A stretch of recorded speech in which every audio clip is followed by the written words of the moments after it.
అసలు ఈ data centre campus అంటే ఏంటి, గూగుల్ వల్ల డేటా సెంటర్స్ అంటే ఏంటి, ఈ క్యాంపస్ ఏంటో ఒకసారి చూద్దాం. యాక్చువల్లీ మనం ఏ వెబ్సైట్ ఓపెన్ చేసినా, ఏ వీడియో ఓపెన్ చేసినా, ఇంకే యాప్ ఓపెన్ చేసినా ఏదో ఒక చోటకి ప్రపంచవ్యాప్తంగా ఈ డేటా సెంటర్కి రిక్వెస్ట్ వెళ్తుంది అనమాట.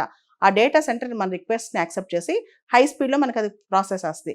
తద్వారా మనకి ఆ వీడియో కావచ్చు, ఆ యాప్ కావచ్చు, ఏదైనా మన ఫోన్లో కానీ ల్యాప్టాప్లో కానీ కనెక్ట్ అవుతుంది అనమాట. అంటే ప్రతి చోట ప్రతి సెకండు ఒక డేటా సెంటర్ పనిచేస్తూ ఉంటుంది అనమాట.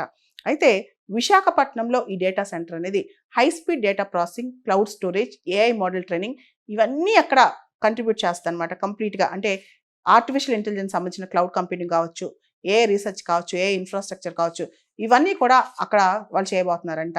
ఎందుకు అసలు, దీనివల్ల మనకి లాభం ఏంటి, అసలు ఇదంతా విశాఖపట్నం ఎందుకు వచ్చిందంటే, ఇప్పుడు బెంగళూరు చూస్తే కర్ణాటక అసలు ఆల్మోస్ట్ థింక్ చేస్తుంది.